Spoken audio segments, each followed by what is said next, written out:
Hello friends, જય સ્વામિનારાયણ. શ્રી હરિ કુકિંગમાં ફરી તમારું સ્વાગત છે. આજે આપણે બનાવીશું મસ્ત મજાના ખાટા મીઠા ઢોકળા, જે છોકરાઓને ખૂબ જ ભાવશે. નાસ્તામાં પણ ખૂબ જ સારા લાગે છે અને એકદમ પોચા રોની પૂણી જેવા આ ઢોકળા બને છે. તો ચલો ત્યારે સ્ટાર્ટ કરીએ. તેના માટે મેં ચોખાનો લોટ, ચણાનો લોટ અને અડદનો લોટ લીધો છે. એ પ્રોસેસ તમને હું જણાવું છું. હવે આપણે ખાટી છાશ લઈ અને આ લોટને મસ્ત રીતે આખી રાત રીતે આપણે પલાળવાનો છે. મસ્ત સારી રીતે ઘોળી દેવાનો છે લોટને. ફ્રેન્ડ્સ, આ લોટ એવી રીતે બને છે કે જે ચોખા આવે છે, ખીચડિયા ચોખા, અને ચોખા લેવાના છે 500 ગ્રામ, ચણાની દાળ એની સામે આપણે 200 ગ્રામ લેવાની છે અને અડદની દાળ એની સામે આપણે 100 ગ્રામ લેવાની છે.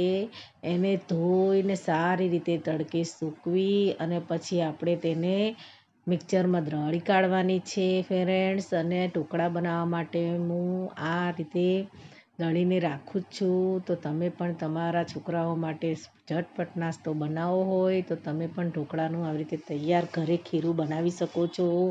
અને મસ્ત રીતે ઢોકળા પણ સારા થાય છે, હેલ્ધી પણ સારા થાય છે.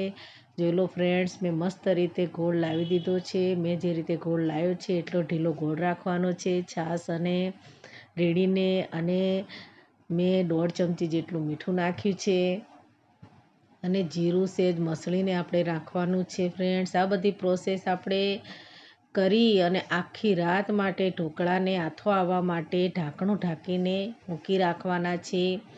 આવું બેટર મસ્ત તૈયાર થઈ જાય એટલે આપણે એની અંદર ખાંડ નાખવાની છે, મોરસ નાખવાની છે. તમે ના નાખો તો પણ ચાલશે. જો તમારે ખાટા ખાવા હોય તો તમે એને એવોઈડ કરી શકો છો.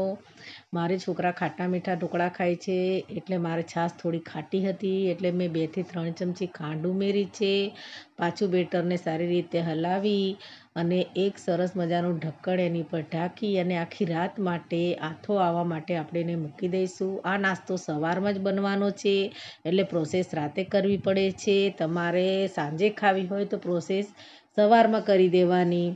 જોઈ લો ફ્રેન્ડ્સ, મારો બીજા દિવસે સવારે સરસ મજાનો ઢોકળાનો આથો આવી ગયો છે. મસ્ત રીતે ફૂલાઈને ઉપર આવી ગયો છે આથો એકદમ. તમે જોઈ શકો છો છાશ ખાટી હતી એટલા માટે મેં 2-3 ચમચી ખાંડ નાખી હતી. મીઠું પણ ત્યારે જ ઉમેરી દીધું હતું અને જીરું સહેજ મસળીને પણ ત્યારે જ રાતે જ નાખી દીધું હતું. હવે આપણે જો મસ્ત રીતે આથો આવી ગયો છે. હવે સારી રીતે એને મેલ્ટ કરી દેવાનો છે, સારી રીતે હલાવી દેવાનું છે. હવે આપણે આની અંદર મસાલા કરીશું. મસાલાની અંદર મેં કાશ્મીરી લાલ મરચું લીધું છે, જે મેં 1.5 થી 2 ચમચી જેટલું ઉમેર્યું છે. તમારે તીખું જેટલું ખાવું હોય એટલું તમે ખાઈ શકો છો. આ ધાણા જીરું મેં 1 ચમચી ઉમેરી છે.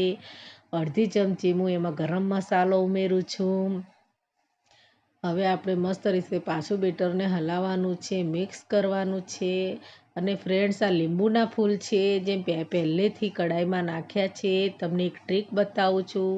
તમારે કંઈ પણ વસ્તુ ઢોકળામાં બાફવી હોય તો લીંબુના ફૂલ નાખી અને પછી પાણી ઉમેરીને તમે જે બી વસ્તુને એ ઢોકળિયાની અંદર સ્ટીમ કરશો તો તમારું ઢોકળી બિલકુલ કાળું નહીં પડે અને એવું ને એવું સરસ મજાનું નવું ને નવું રહેશે. આ ટ્રીક તમને ખૂબ કામ લાગશે. હવે આપણે આ બાજુ ઢોકળાની અંદર અડધી ચમચી જેટલો સોડા ઉમેરીશું. મેં સોડા ઉમેરે છે અને મસ્ત રીતે સારી રીતે ફેટી લઈશું. આપણે આવી રીતે એકદમ 2 મિનિટ સુધી ફેટીશું એટલે આપણું ઢોકળું એકદમ સરસ મજાનો ફૂલાઈ જશે લોટ. અને આપણા ઢોકળા પણ એકદમ સ્મૂથ અને ખૂબ જ પોચા બને છે. હવે ઢોકળિયાની જે થાળી આવે છે તેને તેલથી ગ્રીસ કરી અને આવી રીતે આપણે અંદર ઢોકળાનું ખીરું પાથરી દેવાનું છે.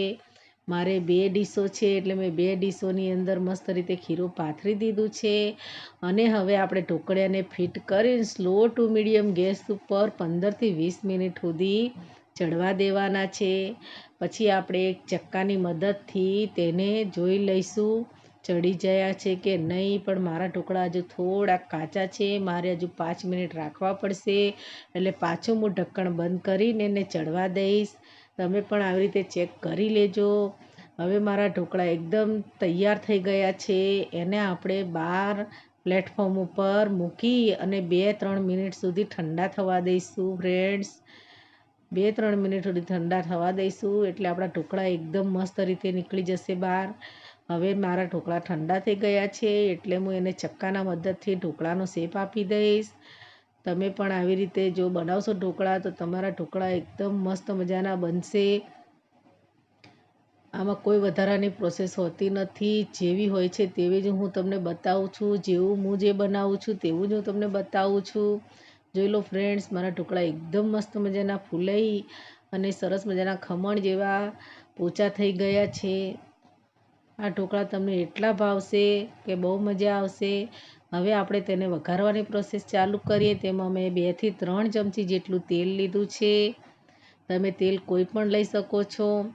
અને એની અંદર 2 ચમચી જેટલી આપણે રાઈ નાખવાની છે. વઘારમાં રાઈ જેટલી વધારે હશે એટલો જ વઘાર સ્વાદિષ્ટ બનશે ફ્રેન્ડ્સ. આની અંદર હવે મસ્ત સરસ મજાની લીલા મરચાં ઝીણા ઝીણા કાપીને અંદર ઉમેરવાના છે. આ મેં હિંગ ઉમેરી છે. અડધી ચમચી જેટલી હિંગ નાખ્યા બાદ તેમાં લીલા મરચાંનો વઘાર આપણે કરીશું. મારા ઘરની અંદર મીઠા લીમડાનો સ્વાદ બધાને ઓછો ગમે છે એટલે હું નાખતી નથી. તમે મીઠો લીમડો પણ નાખી શકો છો. તમે આમાં લસણની પેસ્ટ પણ ઉમેરી શકો છો. હવે આપણો વઘાર એકદમ મસ્ત રીતે થઈ ગયો છે. સરસ મજાનો આવી રીતે સહેજ હલાવી અને પછી તેની અંદર વઘારને થોડો ચડવા દેવાનો છે. અને પછી 2 ચમચી જેટલા આપણે તલ ઉમેરી દઈશું. જે સફેદ તલ આવે છે તે ઉમેરવાના છે. તલને છેલ્લે જ ઉમેરવાના છે કેમ કે તલ બહુ ફૂટતા હોય છે અને ઉડતા પણ ખૂબ હોય છે. હવે આપણા તલ તતડવા માંડ્યા છે એટલે અંદર આપણે ઢોકળા જે કાઢીને મૂક્યા હતા એ અંદર ઉમેરી દઈશું. મસ્ત મજાના આપણા ઢોકળા તૈયાર છે. જોઈ લો ફ્રેન્ડ્સ, બધા ઢોકળા અંદર ઉમેરી અને તમે જો તીખાશ ઘરમાં પસંદ કરતા હોય તો ઉપરથી કાશ્મીરી લાલ મરચું 1 ચમચી જેટલું ઉમેરી અને ઢોકળાને સારી રીતે આવી રીતે હલાવી દેવાના છે. બધું મિક્સ કરી દેવાનું છે. ઢોકળા મિક્સ થાય એવી રીતે બધા ચારે બાજુથી હલાવી અને આપણું કુકર 2 મિનિટ માટે ફિટ કરી દેવાનું છે. જેનાથી જે વઘાર નાખ્યો હતો તેનો સુગંધ અંદર બેસી જાય. તો તૈયાર છે ફ્રેન્ડ્સ આપણા ઢોકળા, ખૂબ મજાના પોચા અને બહુ જ સ્વાદિષ્ટ.